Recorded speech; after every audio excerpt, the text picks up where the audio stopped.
खुलुमबाय ओम सतगुरु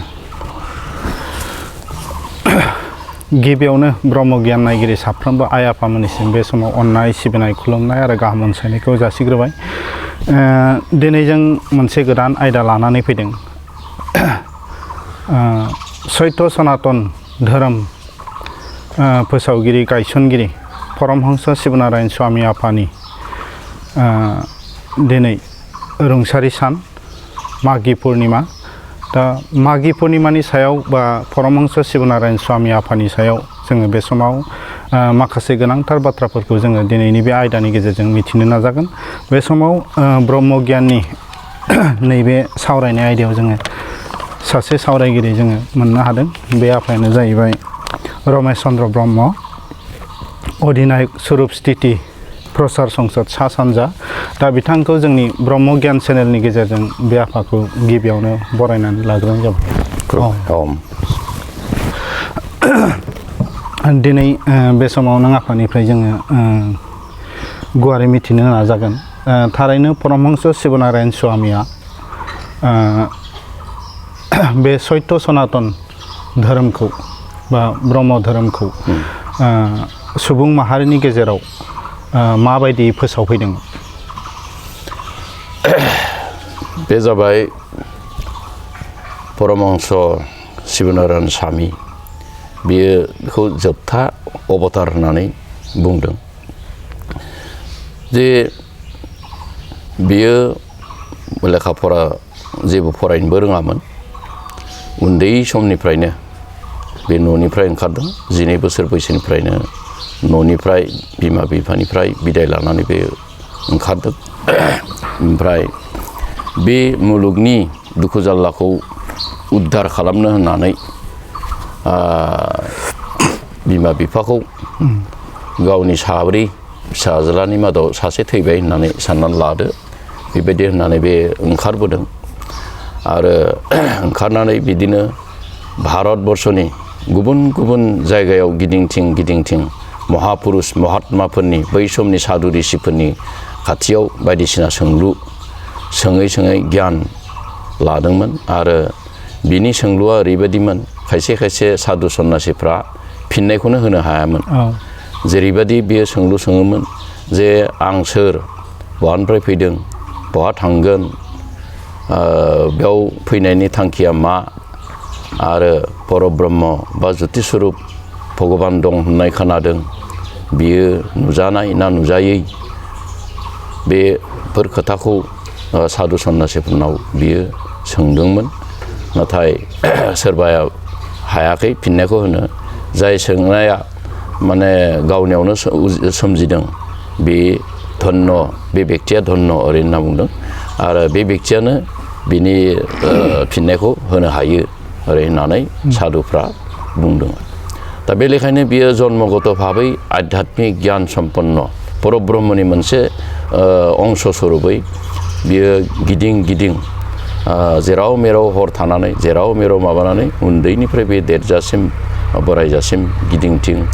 सारा भारतनि तीर्थस्थान गिदिं आसामावबो सौफैदोंमोन। कामाख्या बायदिसिना बशिष्ठ बायदिसिना जायगाफ्राव फैनानै बेयो धर्म प्रसार, बे सत्य धर्म बेखौ फोसावदिंदोंमोन। आरो बे फोसावनाया बेयो जे एक परब्रह्म ज्योति स्वरूप, बिनि अनगा जे गुबुन जेबो सत्य गैया, बे खोथाखौनो बियो फोसावदों। माने परब्रह्म ज्योति स्वरूप बेखौ बिराद ब्रह्म, हा दै अर बार अख्रां अखाफोर सान, बे बिराद ब्रह्मनिनो अंग प्रत्यंग। आरो बियो सासेल', मोनसेखौ बोखानानै बाखि माखासेया आबुं जाया।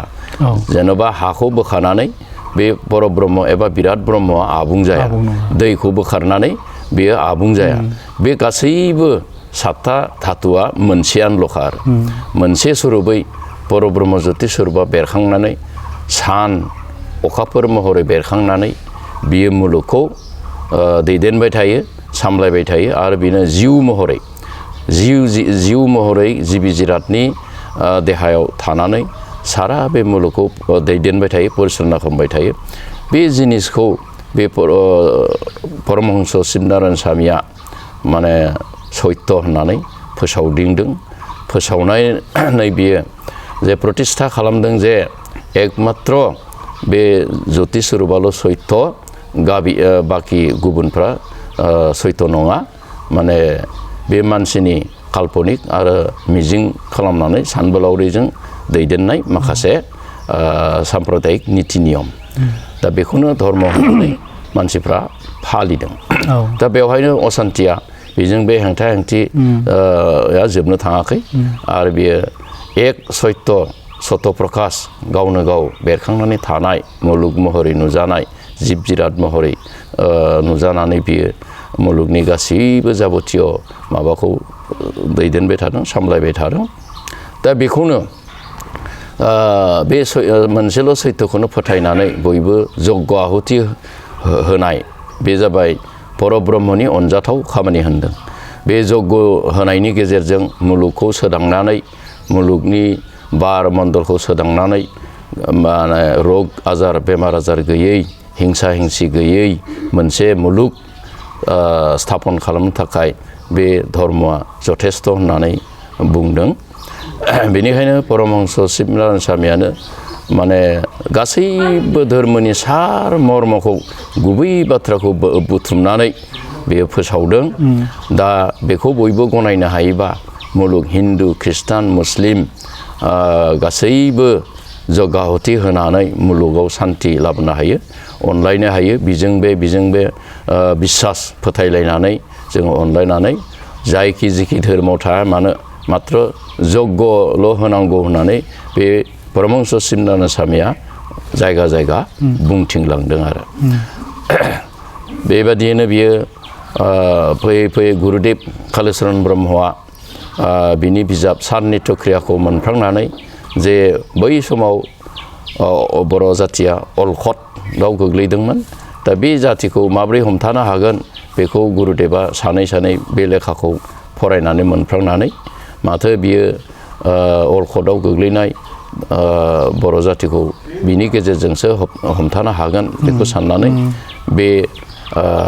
धर्मनि गुरुआ अबेयावहाय होननानै बेखौ नागिरै कलकातायाव थांनानै परमहंसखौ लोगो मोनो आरो गावनि समस्याखौ बा बर' जातिनि खैफोदखौ मुगैजानाय बायदिसिना माबाखौ खिन्थानानै होनायाव बियो बे धोरोमनि गुबै बाथ्राखौ मोजां मोननानै आरो सोंनानै लानानै फोथायनानै बेखौ गुरु मानिनानै बेनिफ्राय दिक्षा लानानै बियो उपदेश लानानै बेवहाय असमाव बर'फोरनि गेजेराव फोसावदिंनानै बेखौ गायसननानै गालांदों आरो दा बे लेखानो जों बर'फोरनि गेजेराव बे ब्रह्म धर्मआ गोसारनानै दङ दा बे ब्रह्म धर्मजोंनो मोनसे गियान आत्मचेतना मोनखांनानै बर' जातिया माने गावनि मोननांगौखौ दाबि दावा खालामनायनि गेजेरजों दिनै बे हारि महरै गसंथानो गोहोखौ मोनदों दा बेखायनो जोङो गुरुदेब कालिचरन ब्रह्मखौ सासे बर'निल' नङा बियो गथै आसामनिनो बा मुलुगनिनो सासे समाज फोसाबगिरि बे धोरोमनि गेजेरजों बे बर' समाजखौ फोसाबदों राजनैतिक चेतना माने सामाजिक न्याय बेफोरखौ गायसननानै बर' जातिया माबायदि नेमजों सोलिनांगौ बिनि नेम खान्थि दानानै गालांदों बे नेमखान्थिनि गेजेरजों बर' गामिफ्रा माने सासन खालामनानै बायदिसिना गाज्रि आखल आखुखौ गारहोनो हाबोदोंमोन ओमफ्राय शिक्षा दिक्षायाव जौगानानै गावनि मोन्थायखौ माबादि राहाजों माबानो हायो गायसननो हायो बेखौ नाजाबोयै दिनै बर' जातिया मोनसे अबस्थायाव सौफैबाय जेराव बर'फोरखौ मुगैनो हानाय अबस्थायाव गैला माने बे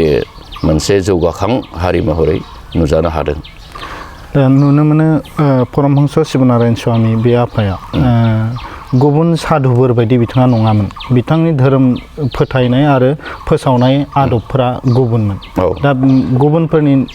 साधुफोरनि माबायदि पार्थक्यखौ बिथाङा धोरोमफोरखौ फोसावोमोन बा सान्थौआ माबायदिमोन जे बे समाव भारतबर्षआव ओरैबायदि साधु सन्यासि दङमोन जेनेबा गेरुवा जि गाननानै बा मोदोमाव खानाय लादुरा लानानै बा सिन्दुर फुथा फुनफबनानै जायगा जायगा बिदिनो बेरायथिङै राजानि अनुग्रहआव बिसोरो थायोमोन पण्डित महरै माबायोमोन नाथाय बेवहाय बिसोरहाबो सम्पूर्ण बे परमात्मा बा आध्यात्मिक गियान गैजोबामोन जेरै परमहंसनिया जे बे सत्य जि सत्य बेखौसो बियो फोथायोमोन जि जिनिसा माबानाय साजायनाय बियो साजायब्रेनायखौ बियो गनाया मानो होनबा बियो साधु हिसाबै बियो माबाया बिनि गाननाय जोमनाया साधारन ओमफ्राय गावनि देहानि फारसे बियो जेबो नोजोर गैया गाननाय जोमनायनि फारसे बेहा नोजोर गैया बियो साजायनायाव नोजोर गैया सासे परब्रह्मनि फिसा स्वरूपै बियो माने गावनि कर्तब्यखौ बेखौल' मिथिगौ बियो बे सत्य बाथ्राखौ सासे परब्रह्म ज्योति स्वरूप जे दङ बेखौल'सो फोथायहोनो थाखाय बियो बुंथिंदोंमोन आरो गियान होदोंमोन जे गुबुन साधुफोरबादि बियो गावखौ साजायनानै राजानि अनुग्रह मोननानै राजानि बाख्नायनाय मोननो बियो हास्थायाखैमोन मात्र सत्यखौल' बियो गायसनलांनो नाजादोंमोन आरो बेखिनियानो फारागा दा परमहंस आफाया बुंदों जेनेबा जि गैजायैफोरनो जि होनाय दै गांनायनो दै होनाय उखैनायनो आदार होनाय बेखौ मावफुंब्लानो गासिबो समाधान जायो दा बेनि बेलायाव नुनो मोनो गुबुन गुबुन धोरोम फोथायारिफ्रा बिथांखौ बाङालि केलकातानि बाङालि होननानै बुङो दा बिथाङा बबे कुलनि मानसि आफाया एसे फोरमायनो हागोन आसलते बियो बाङालि नङा बियो उत्तर प्रदेशआव जोनोममोन बे ब्राह्मण कुलाव जन्म जादोंमोन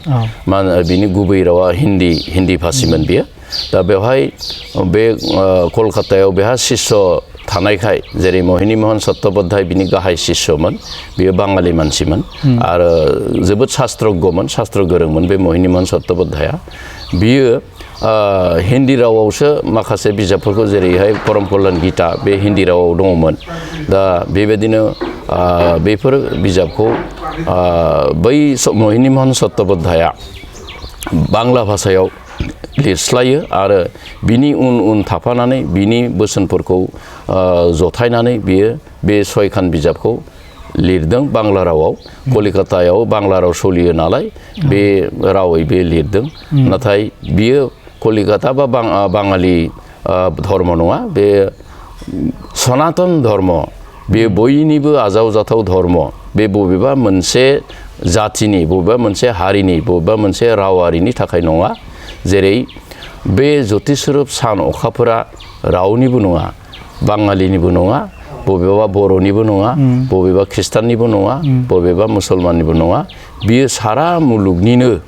बे सान अखाफोरा जेनेबा अग्नि ब्रह्म बे सानानो अग्नि ब्रह्म महरै बे मुलुगाव जाबोतिय कर्मखौ मावफुंबाय थादों बेनिखायनो बे अरा सोरबा बबेबा मोनसे जातिनि नङा बबेबा बाङालिनि नङा बे समग्र बे मुलुगनिनो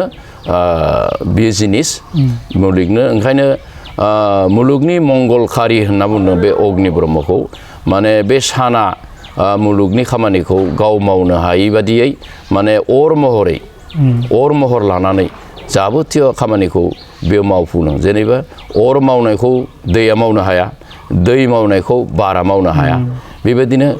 गावबागाव सक्ति अनुसारै गावबागाव खामानिखौ मावो दा बेखायनो बे हा दै अर बार अख्रां अखाफोर सान बेखौ परब्रह्मनि अंग प्रत्यंग होनदों आरो अंग प्रत्यंग बियो खिन्थु बियो जुदा जुदा नुदोंबाबो खिन्थु बियो जुदा जुदा नङा मानसिया जों नुनायाव जुदा जुदा नुदों खिन्थु बियो जुदा जुदा नङा बे मोनसेयानो आरो बिराद ब्रह्मनि बियो अंग प्रत्यंग होनना बुंदों दा बेवहायनो बियो बे हा दै अर बार अख्रां अखाफोर साना अकल बाङालि नङा अकल बबेबा मोनसे जातिनि थाखायल' नङा बे समग्र मुलुगनि जिबि जिरादनि बेखौ आश्रयस्थल होननानै बुंजायो हायावनो गासैबो दंजोबो बे बुहुमावनो गासैबो हिन्दु मुस्लिम ख्रिस्टान जिब जिराद दंफां लाइफां गासैबो बेहायनो थाजोबो गतिके बे बबेबा मोनसे हारिनि थाखाय नङा बे धर्मा बेखायनो मोनसे साम्प्रदायिक धर्म बे नङा जोङो बर'फ्रा भुल खालामो बेनो जे ब्रह्म धर्मआ बर'निल' होननानै भुल खालामो बे आसलते गुसेब माबा जायो आरो बेबायदियाव बियो बयनिबो साननो रोङैयावनो दिनै जुदा जुदा धर्म जादों आरो धर्मआ मोनसेल' होनना बुंदों परमहंसआ आरो बेनो जाहैबाय जाय धारन खालामनानै दङ जाय हमथानानै दङ बे मुलुगखौ बे संसारखौ बेनो धर्म होनना बुंदों होमबा नायदो हमथानानै थानाय जिनिसानो जाबाय बै सान ज्योति स्वरूप बे ज्योतिया जुदि हमथानानै थायाब्ला बेवहाय दैबो थानाय नङा अरबो थानाय नङा हाबो थानाय नङा बारबो थानाय नङा जेबो मुवायानो थाया बेसो हमथानानै दं आरो हा महर जानानै जिब जिरादखौ बे हमथानानै दं दै महर जानानै बियो जिब जिरादखौ बिफां लाइफांखौ हमथानानै दं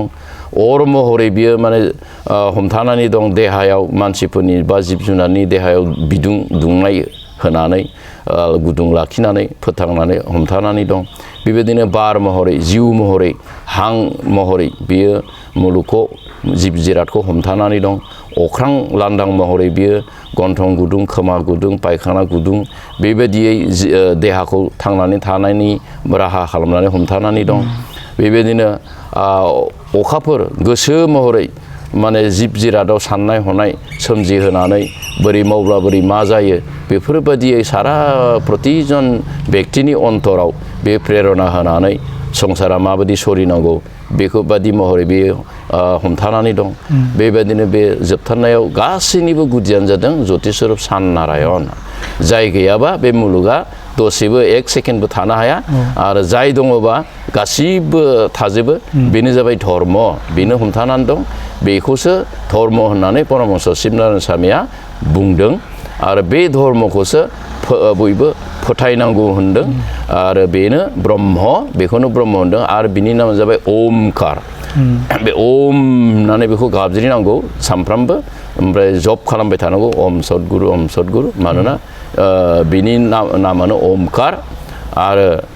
बे ओमकार होनना बुंनाया जाबाय बे जिब जिराद थाबायनो गोरों रोङै जिबि महरै गोसारनानै थानाय बे ज्योतिखौनो ओमकार होननानै बुङो दा बिथाङा परमहंस आफाया सुबुं माहारिनि थाखाय जग्यनि खान्थिखौ दिन्थिलांदों गावनि शास्त्र बिजाबाव दा जग्यखौ जोङो मानो होनांगौ बे जाबाय जग्यआ जाबाय परब्रह्म बा इसोरजों अनजानाय माने साबसिन कर्म होननानै बुंदों आरो बे जग्यनि गेजेरजों गोसोआ गोथार जायो होननानै बुंदों ओमफ्राय गोसोआ गोथार जानानै बेजों अनजायो होननानै बुंदों ओमफ्राय बे जग्यआ बायदि रोखोमनि दं होनना बुंदों जोंनि जाबुतिय जा खामानि दामानि मावनाय संनाय खावनायनिफ्राय लानानै हाल खदाल साख्रि बाख्रि मावनायनिफ्राय लानानै गासैबो खामानिखौनो जग्य होननानै बुंदों आरो नाथाय बिनि मादाव अराव मोदोमनाय मिलौनाय मुवा लानानै आहुति होनाया जाबाय देरसिन जग्य होनना बुंदों प्रधान जग्य होनना बुंदों दा बेवहाय बे अराव मोदोमनाय मिलौनाय मोजां मोजां मुवा हुम होयोबा आहुति होयोब्ला बे जिथु बाराव थानाय मैला प्रदूषण जानाय बेफोरखौ बे सोदांनानै जों हां लानाय बारखौ गोग्गो खालामनानै जिब जिरादखौ निरोगी बेमार आजार गैयै खालामो होननानै बुंनाय जादों ओमफ्राय बेजोंनो जा जोमै सोमजियो उखुन्दैया जग्यनि उखुन्दैया थांनानै गोजौआव जोमै जाहैयो आरो बे जोमैनिफ्राय अखा हायो बे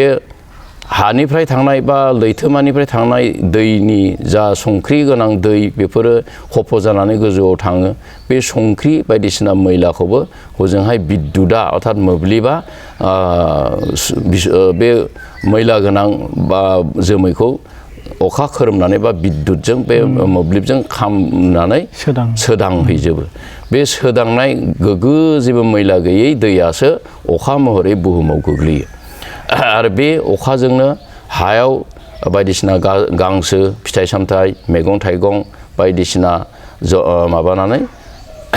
जिथु फिथाइ सामथाइ जायो बा मैगं थाइगं जायो बेखौ मोनजायोब्लासो जोंनि देहाया गोग्गो निरोगी जायो होननानै बुंदों आरो दा बेनिखायनो बे जग्यआ बयनिबो कर्तब्य होनना बुंदों बियो कर्तब्यसो मावथारनांगौसो आरो बेखौ मावाब्ला सानफ्रामबो खहा जायो होनना बुंदों आरो मावोबा मोजां कल्यान बेबायदिनो जग्यआ जोबोद गोनांथार मुलुगनि थाखाय बेखौ बयबो मावनांगौ बेयो हिन्दु खृष्टान मुस्लिम बायदिसिनानि जेबो फारागथि गैया बेखौ बयबो होनो हायो मुलुगनि मंगलनि थाखाय आरो बेनो परमहंसनि दिनै रुंसारि सान दा बे परमहंस आफानि रुंसारि सान मागि पुर्निमाजों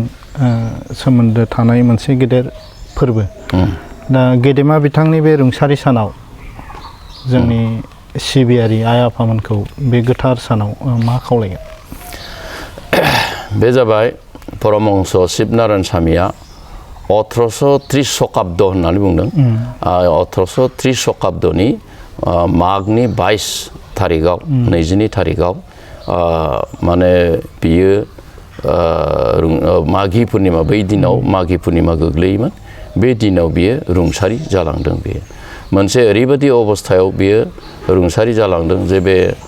असहाय अबस्थायाव बृद्ध अबस्थायाव बे न'खरसे गावनि भक्तनि असे भक्तनि न'आवनो बियो माने आलो आलो रुंसारि जालाङो बेखौ मुलुगनि रावबो सिनाय मोना बे रावजोंबो सिनायजाया माने ओरैबायदि अबस्थायाव बियो बर' ब्रह्म ज्योतिषरआ बेखौ लानानै थाङो अर्थात बिनि जोबथा हांबोयो बियो बे मागि पुर्निमा बेनिखायनो दिनै मागि पुर्निमा बे माबायाव जों सरस्वती प्रसाद संसदआ बेखौ सानबोयै सानबोयै नुबाय बिनि बै थैनाय समनिफ्राय दिनैसिम 115 बोसोर बारलांबाय बेनिखायनो बेखौ जों 115 मोनसे मागि पुर्निमा फोरबो हिसाबै फालिनो लादों आरो बेजों फालिनायजों लोगोसे जोङो सरस्वती प्रसाद संसदआ माने बोसोरसेला जुथुमाबो खुंफादेरो दा बेवहाय बे बेलायाव जे बै जे महापुरुष परमहंस शिबनारायण स्वामी बिनि जे होलांनाय मुलुगनि मंगलनि थाखाय निस्वार्थ भाबै जेबो स्वार्थ लाखियाजासे बे माने मुलुगनो गियान होलांदों बे जोबनो गैयै गियान जाय गियानखौ बयबो आजावोबा मुलुगाव बयबो सान्थियै थानो हायो आरो दा बे बेलायाव आङो बयखौबो खावलायनो लुबैयो जे बे परमहंस शिबनारायण स्वामीया दिनै गोबांजोंनो मिथिजाया मानोना बेखौ फोसावनाय बा बिनि माबाखौ फोसावग्रा बा माबाग्रा गैया बेनिखायनो बेखौ मिथिजायै बायदि बेयो दं मात्र नैबे ब्रह्म धोरोमारि जायफ्रा ब्रह्म धर्म आजावो बिसोरसो बे परमहंस शिबनारायण स्वामीनि बे थैनाय माबाखौ गुरुत्व होनानै पालन खालामो नाथाय मागि पुर्निमाखौ बयबो अन्य कारनाव फोरबोखौ फालियो किन्तु परमहंसनि जितु थैनाय हिसाबै मिथिया गोबाङा मिथिया किन्तु जोङो बिनि जिउ खौरांखौ फरायनानै मोनदों जे बे मागनि पुर्निमा तिथियाव बियो थिग बिलिफां सान हाबसि समाव बियो रुंसारि जालांदोंमोन आरो दा बेनिखायनो दिनै जोंनि सारा ब्रह्म धोरोम सिबियारि आइमोन बाबामोनहा जाहाथे बेखौ गोथार गोसोयै बै परमहंसनि फारसे खुलुमनाय सिबिनाय होनानै बे दिनाव जग्य आहुति होनानै मुलुगनि जाहाथे मंगल जायो बेखौ कामना खालामनांगौ जोङो बेखायनो दिनै बे मागि पुर्निमा तिथिखौ लानानै बे फोरबोखौ लानानै जग्य आहुति होदों आरो जाहाथे मुलुगा जेब्लायबो बे सैत्य धर्मखौ मिथिनानै गियानखौ मोनथों बेखौनो जों हास्थायो गोजोननाय थाबाय बाबा बे समाव जोबथारनाय सोंलु आङो सोंनो सानदों दुलाराय ब्रह्म धोरोम आफाद आरो सरस्वती प्रसाद संसद दा परमहंस आफानिनो शिष्य जानानै दा बे गेजेराव मोननै गावस्रानानै थानायखौ नुनो मोनदों दा फैबाय थानाय समफोराव मिथिनो मोनदों खौसे जानायनि मोनसे लामायाव फैगासिनो दङ दा बे बिथिङाव परमहंसनि जिथु बोसोन मान अपमान जेननाय देरहानाय गोग्गानाय समाजारि नंखाय फोथायनायफोरखौ गारनानै मोनसेल' सैथोखौ थांखिनानै आफाया माखासे गोबां बोसोनफोरखौ होलांदों नाथाय जोंनि गेजेराव बेफोरखौ नेवसिनानै बेरेखा जानानै थानायखौ नुनो मोनदों बे बिथिङाव खौसे जानायखौ लुबैनानै आफाया मा रादाब होगोन बे समाव बे जाबाय बे मानसिसोथ' मानसिनि गेजेराव साननाय माबानाया माने आलदा आलदा जायो आरो दा बे साननाय गोरोबलायियावनो गावस्रानाय जायो आरो दा बेवहाय गावस्रानायनि गुदि जाहोना जाहैदों बे स्वरुप स्थिति बे नामखौ लानानै सिगां ब्रह्म धर्म परिचालना कमिटिखौ दानाय जादोंमोन ब्रह्म धर्म परिचालना कमिटि होननानै बेखौ माने जागरण मोनसे लाबोदोंमोन गुरुदेव कालिचरण ब्रह्म थैनायनि उनाव बेखौ माने आदर खालामग्रा बा बेखौ मोजां सामलायग्रा जेबो आफाद गैयामोन बेनिखायनो बेयो सेरखाय बेरखाय जानानै जाय जेरै हागौ फुजिदोंमोन सोरबा बिबार होनायजों सोरबा गय फाथै होनानै बेबायदिनो बायदिसिना बेवहाय जगआव मोजां बेबेरेबां जादोंमोन सोरबा थाइजौ बिलाइ बेल बिलाइ हाफ्लेनानै जगआव बिदिनो लगाय मोन्देर माबा खालामनानै प्रसाद खालामनानै होयोमोन दा बेखौ नैबे जा लहित ब्रह्म बिथाङा कलकातायाव थांनानै बियो आसलते मा धर्ममार होननानै शक्ति साधन कले होननाय सासे परमहंसनि शिष्य दंमोन बिनाव उपदेश लाहैयो अब्ला बियो मोजाङै बिनो खिन्थाहरफिनो नोरै नोरैसो जगआ ओरैसो जानांगौ ओरै जानांगौ होननानै ओमफ्राय गासैबो बे बिजाबखौ बे लहित बाबानो हरजोबो आरो लहित बाबाया गासैबो परमहंसनि 6 खान बिजाबखौ मोनबोजोबो लाबोजोबो होननानै ओमफ्राय बेवहाय बियो फोसावो ओमफ्रायसो ब्रह्म धर्मआ मा मार बे बुस्थुखौ जोङो मोजाङै मिथिनो मोननाय जादों आरो बे मोजाङै मिथि मोननानै शास्त्रफोरखौ फराय खिन्था होनायाव जे नुबायदि बाहाय मोजां मिलौनाय मुवासो होनांगौ मोदोमनाय मुवासो होनांगौ खिन्थु बै समाव गुरुदेब थैनायनि उनाव ओरैबायदि जानला मोनला जादोंमोन जे माने बेयाव बिलाइ माबानाय प्रसादफ्रा थिग नङा जेरै मेरै होनाय बनफ्रा थिग नङा माने ओरैनो सेवनाय गोग्लैसोना थानाय बनफोरजों आहुति खालामोमोन होयोमोन दा बेफोरबायदि सेरखा बेरखा नुनानै बे नैबे परमहंसनि थिननाय बोसोनजों लहित ब्रह्मआ मोजां फोसाबफिननानै जोंखौ खिन्थाफिनो आरो दा बेवहायनो आरो मोनसे खोथाया माबाबावो बे जाबाय मा परमहंसनि गांफ्रामबो बिजाबाव स्वरुप स्थिति प्रसार होननाय मोनसे राव लिरनाय दं आरो ओमफ्राय बेखौ होमबाना मिथिथ'वाखैमोन बै ब्रह्म धर्म परिचालना कमिटि दानाय समाव स्वरुप स्थिति प्रसार संसद होननाय जे मोनसे संगठन दङमोन बेखौ मिथियामोन रावबो खिन्थु बै रौमारियाव रबिराम ब्रह्म होननाय सासे अध्यक्ष दंमोन रौमारि आश्रमाव बियो जेब्ला रुंसारि जालाङो बिनि मनायाव मा दङ नागिरनायाव बे स्वरुप स्थिति प्रसार संसद होननाय मोनसे रसिद बहि बियो पान्जाराम ब्रह्मनि कखाध्यक्ष अर्थात बियो रांगिरिमोन बे रसिद बुक साफायदोंमोन बिनि नामाव दरंगिरि आश्रम शान्ति दीनानन्द शान्ति आश्रमनि बेवहाय माघी पुर्णिमा फोरबो फालिनो थाखाय स्वरुप स्थिति प्रसार संसद साहाजार्थे होननानै मोनसे रसिद बुक साफायनाय मोन्दोंमोन आरो बेजों रसिद फैसा खांथिंनाय माबानाय बे फोरबोखौ फालिनो थाखाय बे रसिद बुकखौ मोनसनदों आरो मोनसननायाव होमब्लासो मानसिफ्रा माबादों सानखांदों जे आसलते बे स्वरुप स्थिति प्रसार संसदासो बे ब्रह्म धर्म फोसावनाय माबानाय मोनसे आफाद हयथ' दादोंमोन खिन्थु बेखौ गुवारै बियो प्रसार जायाखिसै माबानानै थादों आरो दा बेखायनो लहित बाबानि साननाया ओरैमोन बा परमहंसनि साननायाबो ओरैमोन जे धर्मआ मोनसे सम्प्रदायनि थाखायल' माबा जानानै सिमाबद्ध जानानै थानाङा बा माबा मोनसे नाम लाबानो बे सिमाबद्ध जायो जेनेबा ब्रह्म धर्म नाम लाबा बर'फोरनि थाखाय सिमाबद्ध जानानै थाबाय बिदिनो इस्लाम नाम लाबा बा मुसलमान नाम लाबा बेबो इस्लामफोरनिल' सिमाबद्ध जानानै थाबाय बा हिन्दु होननानै माबायोबा हिन्दु बाइन्डिं जानानै थाबाय खिन्थु बेनिखायनो बेखौ धर्मनि नाम हिसाबै